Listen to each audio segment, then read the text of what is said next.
Bitti işini. Episode 4 के part 1 में हमने देखा कि सोफिया की खबरी हेलियन बाला पर खंजर फेंक कर मारती है, जिससे बाला जख्मी हो जाती है और बेहोश होकर गिर जाती है। फिर सोफिया अपने सिपाही से कहती है कि इसे आका यानीस के पास भिजवा दो और उन्हें बताओ जो कुछ हुआ। हम किले जा रहे हैं, देखते हैं किले में उस पादरी के भेष में कौन शैतान छुपा है। फिर सोफिया वहाँ से चली जाती है।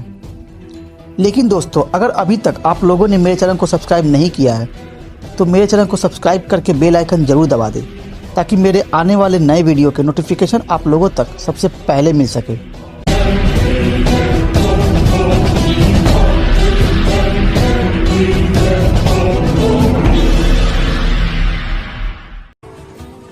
इधर कबीले में दुंदार बे की पत्नी गोंचा खातून का इलाज कर रही है। फिर गोंचा होश में आ जाती है और कहती है कि मैं कहाँ हूँ, आप लोग कौन हैं। फिर दुंदार बे की पत्नी कहती है कि फ़िक्र ना करे खातून, फ़िक्र ना करे, आप काई कबीले में महफूज है। इधर आलिशार बे किले में सोफिया से मिलने जाते हैं। सोफिया कहती है खुश आमदीद आलिशार साहब। आलिशार बे कहते हैं कि कोई खुश आमदीद नहीं, आप पहले ये बताएं कि क्या नए बाज़ार पर हमला आपके सिपाही ने किया है। फिर सोफिया कहती है कि आप ऐसा सोच कैसे सकते हैं, हम ऐसा क्यों करेंगे। फिर कारानूस कहता है कि हम नहीं जानते कि नए बाज़ार पर हमला किसने किया है, पर आप ये बात अच्छे से जानते हैं कि हम ऐसा नहीं कर सकते हैं। फिर सोफिया कहती है कि हर कोई जानता है कि आप इस सरजमीन के तराजू है साहब। अगर तराजू के एक पल्ले में हम हैं तो दूसरे पल्ले में काई कबीला। जिस तरह आप हमें धमका रहे हैं, क्या आप उनको भी धमकाते हैं। फिर आलिशार बे कहते हैं कि बाजार पर हमले की खबर दुंदार साहब ने भी मेरी तरह सुनी। फिर सोफिया कहती है और ओस्मान, क्या ओस्मान ने भी इस बारे में सुना। फिर आलिशार बे कहते हैं कि ओस्मान ऐसा क्यों करेगा। फिर सोफिया कहती है कि उसने मेरे शौहर को भी इसी वजह से मारा, वह बस यही चाहता है कि अमन व शांति को ख़त्म कर दे। फिर आलिशार बे कहते हैं कि ऐसा करते हैं कि हम इकट्ठे काई कबीले जाएंगे, क्योंकि उस्मान पिंजरे में बंद है। हकीकत का सामना करने का वक्त आ गया है, हम हकीकत को खोलेंगे। इधर कारानूस गिरजाघर में पहुंचता है और दूसन साहब को पकड़ लेता है और कहता है कि मैं अपने हाथों से तुम्हारा कत्ल करूंगा। फिर सिपाही दूसन साहब को कैद कर लेते हैं। इधर ओस्मान साहब शामसा बे से बात ही कर रहे होते हैं कि एक सिपाही आता है और कहता है कि जनाब, उन्होंने दूसन साहब को पकड़ लिया है। फिर ओस्मान साहब कहते हैं कि देखना, कल वह दूसन साहब को बाला के पास ले जाएगा। हमें कल उनकी ज़िंदगी को नाकाबिले बर्दाश्त बनानी है। एक्चुअली दोस्तों, ओस्मान साहब ने ही दूसन साहब को किले में जाने के लिए कहा था, क्योंकि उन्हें पता था कि दूसन साहब के बारे में सोफिया को पता चल जाएगा और वह उसे कैद करके बाला के पास ज़रूर ले जाएगी। और ये खबर देने के लिए ओस्मान साहब ने दूसन साहब के पीछे अपने सिपाही बोरान को भी लगा रखा था, ताकि बाला खातून को बचाया जा सके। इधर बाला को होश आ जाता है तो बाला देखती है कि उसके सामने यानीस खड़ा है। बाला कहती है तुम तो दरवेश बाबा के भेष में नए बाज़ार में हमें मिले थे। यानीस कहता है तुम्हारे बाबा जैसा दिमाग, ईमान और हिम्मत हमारे पास नहीं है, तुम यह समझती हो बाला खातून। फिर बाला कहती है कौन बाला, मैं किसी बाला खातून को नहीं जानती। फिर यानीस कहता है तुम और तुम्हारे बाबा कभी वीर शहर के आही उड़ान के साथ थे और मैं वहाँ एक दरवेश बनकर आया था। मुझसे झूठ मत बोलो, मैं तुम्हारा बचपन जानता हूँ बाला।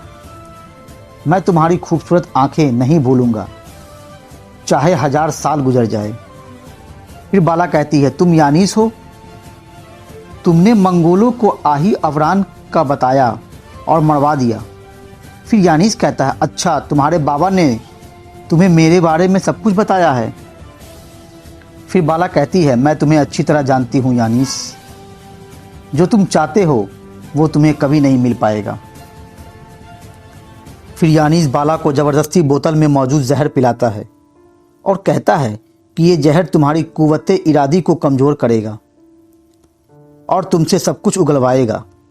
तुम धीरे धीरे मर जाओगी, लेकिन जब भी तुम चाहो तो इस नीली बोतल में तुम्हें अपना इलाज मिलेगा। फिर इसी हालत में बाला खातून बोलती है कि उस्मान बचाएगा मुझे। यानीस ये बात सुनकर डर जाता है। इधर कालानूस दूरसन साहब को जेल में उनके ऊपर जुल्म कर रहा है, लेकिन दूरसन साहब कहते हैं मत करो ऐसा, मैं बस एक पादरी हूँ। फिर वहाँ सोफिया पहुँचती है और कालानूस से पूछती है क्या अभी तक यह सच नहीं बताया? कालानूस कहता है कि नहीं, यह अभी तक खुद को पादरी बता रहा है। फिर सोफिया कहती है कालानूस तुम कुछ भी करो, पर हमें मुकद्दस अमानतें और खजाना चाहिए। फिर सोफिया भी दूरसन साहब पर डंडे बरसाती है और कहती है कि अदाबाली ने इसकी अच्छी परवरिश की है, इसे बाला के पास ले जाओ। फिर ये अपने शेख की बेटी बाला खातून को बचाने के लिए ज़रूर अपना मुंह खोलेगा, यानी हकीकत बताएगा। फिर कालानूस कहता है ठीक है शहजादी।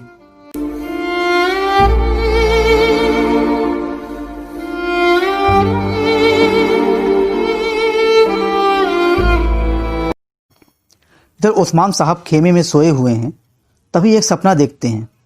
उस्मान साहब देखते हैं कि शेख अदाबाली साहब उनके सामने आते हैं और उनसे कहते हैं एक सरदार होना या एक साहब होना आसान नहीं है बेटा। फिर उस्मान साहब कहते हैं कि ऐसी हालत में और ऐसे मुश्किलों में मैं एक सरदार के तौर पर कुछ कैसे शुरू कर सकता हूँ। फिर अदाबाली साहब कहते हैं कि अगर तुम दिलों में बस जाने वाले सरदार बनना चाहते हो तो तुम्हें हमारे प्यारे नबी सल्लल्लाहु अलैहि वसल्लम की पैरवी करनी चाहिए। हमारे आका सल्लल्लाहु अलैहि वसल्लम तमाम कबीले के एक दूसरे के लड़ने के बावजूद रेगिस्तान में एक इखलाकी तहजीब की बुनियाद रखी। हर कोई अलग था, आप सल्लल्लाहु अलैहि वसल्लम ने इकट्ठा किया। वह ना तो जुल्म के आगे झुकते थे और ना ही दुश्मनों से डरते थे, वह सिर्फ सच की आवाज़ बुलंद करते थे। फिर उस्मान साहब कहते हैं कि सच क्या था? अदबाली साहब कहते हैं ला इलाहा इल्लल्लाह मुहम्मदुर रसूलुल्लाह, अल्लाह के सिवा कोई माबूद नहीं और मोहम्मद सल्लल्लाहु अलैहि वसल्लम अल्लाह के रसूल है। हमारे नबी सल्लल्लाहु अलैहि वसल्लम को भटकाने के लिए दुश्मनों ने बहुत तरीके इस्तेमाल किए, लेकिन उन्होंने कहा चाहे तुम मेरे एक हाथ पर सूरज और दूसरे हाथ पर चांद भी रख दो तो भी मैं अपने दावे को कभी नहीं छोड़ूंगा। जब ताइफ के लोगों को आप सल्लल्लाहु अलैहि वसल्लम निजात का दावत दे रहे थे तो उन लोगों ने आप सल्लल्लाहु अलैहि वसल्लम पर पत्थर बरसाए, फिर भी उन्होंने रहम के साथ जवाब दिया। बदर में, अहद में, खंदक में कुफ्फार दरिंदे होते गए, उन्होंने तमाम जालिमों को अपनी बहादुरी से हरा दिया। जहालत के दौर के अंधेरे को उन्होंने दिए की तरह रोशन किया, वो पूरे जहान में फैल जाने वाली रोशनी बन गए।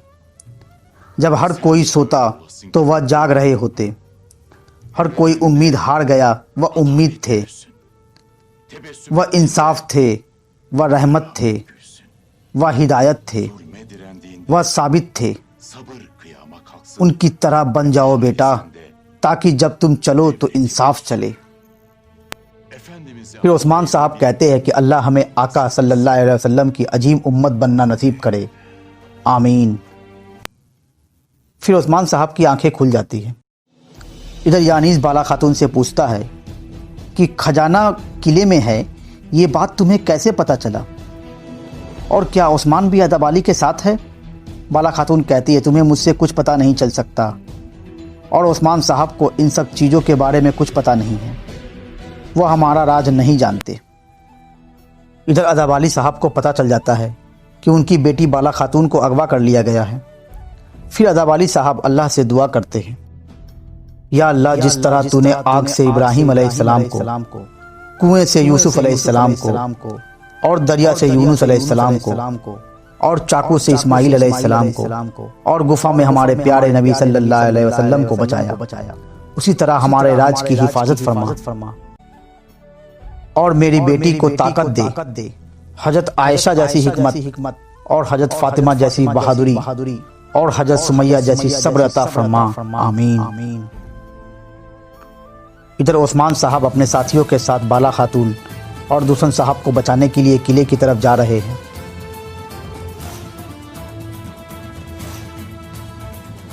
इधर यानीस के सिपाही दूसन साहब को बाला के पास ले जाते हैं। फिर यानीस दूसन साहब से कहता है कि मैं चाहता हूं कि इस राहिबा को बचा लो राहिब। अगर तुम मुझे उस खजाने के बारे में बता देते हो तो मैं तुम दोनों को जिंदा छोड़ दूंगा। इधर सोफिया आलिशार बे और कालानूस काई कबीले पहुंचता है और दुंदार साहब से कहता है कि उस्मान कहाँ हैं, बुलाओ उसे। दुंदार बे कहते हैं कि उस्मान यहाँ नहीं है, वह कैद खाने से भाग गया।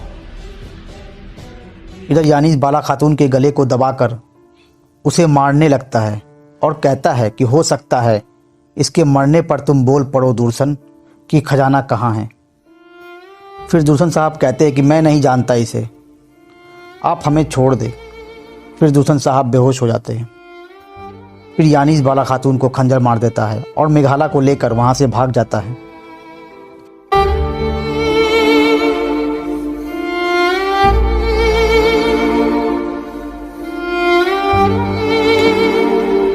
फिर तभी वहाँ ओस्मान साहब आ जाते हैं और बाला खातून को ऐसी हालत में देखकर परेशान हो जाते हैं। यानीस वहाँ एक चिट्ठी छोड़ जाता है जिसमें लिखा होता है कि ओस्मान साहब अदाबाली की बेटी बाला खातून दर्द में तड़पती हुई 3 दिन में मर जाएगी।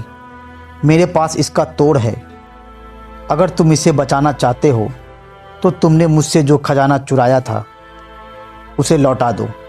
मास्टर यानीस।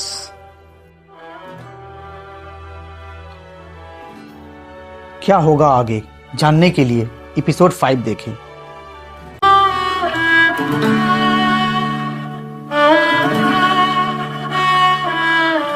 Thank you.